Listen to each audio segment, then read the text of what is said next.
અંકલેશ્વર તાલુકા પંચાયતની કુલ 26 બેઠકો અને જિલ્લા પંચાયતની 6 બેઠકોની ચૂંટણીમાં 26 બેઠકો પૈકી 3 બેઠકો પર ભાજપના ઉમેદવારો બિનહરીફ થયા હતા, જ્યારે જિલ્લા પંચાયતની 6 બેઠકોમાં 1 બેઠક પર ભાજપના ઉમેદવાર બિનહરીફ જાહેર થયા હતા, ત્યારે તાલુકા પંચાયતની 23 બેઠકો અને જિલ્લા પંચાયતની 5 બેઠકોની ચૂંટણીનું મતદાન યોજાયું હતું।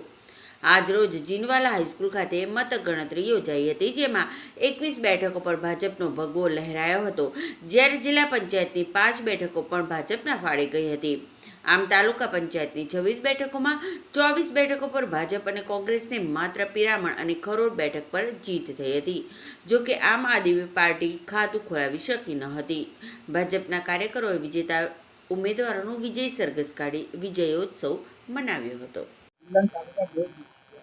આજ રોજ મતગણતરી થઈ હતી ત્યારે સંજાલી જિલ્લા પંચાયત સીટ પ્રવીણભાઈ પટેલ, ખરોડના સુરેખાબેન વસાવા અને પાનોલી સીટના અબ્દુલ્લાભાઈ હાટિયા અને હું સિસોદરા તાલુકા પંચાયત સીટના અરવિંદભાઈ પટેલ અમે જંગી બહુમતીથી જીતી ગયા છે અને તમામ મતદાર ભાઈઓનો હું ખૂબ ખૂબ આભાર માનું છું અને ઈશ્વરસિંહ પટેલનો પણ ખૂબ આભાર માનું છું। અમારા પર વિશ્વાસ રાખ્યો છે અને ફરીથી મારા દેવ દુર્લભ કાર્યકરો જે બધા રાત દિવસ મહેનત કરી છે એમનો પણ ખૂબ ખૂબ આભાર માનું છું।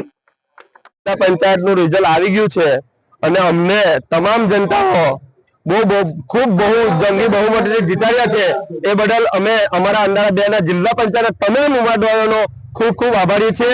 અમે જે કામ કર્યા છે અને હવે પછીના જો કામ બાકી છે અમે ઝડપથી કરી દઈશું, એ સૌનો આભાર માની વાતને વિરમીશું। ભરૂચ જિલ્લા પંચાયત સંજાલી સીટના ઉમેદવાર પ્રવીણભાઈ મગનભાઈ પટેલ તેમજ સિસોદરા ઉમેદવાર અનિલભાઈ નારાયણભાઈ પટેલ, સંજાલી 22ના ઉમેદવાર સુરેખાબેન, પાનોલી 19ના ઉમેદવાર અબ્દુલ્લાભાઈ જંગી બહુમતીથી અમે જીત્યા છે, તે બદલ હું તમામ મતદારોનો ખૂબ ખૂબ આભાર માનું છું। વંદે માતરમ, ભારત માતા કી જય।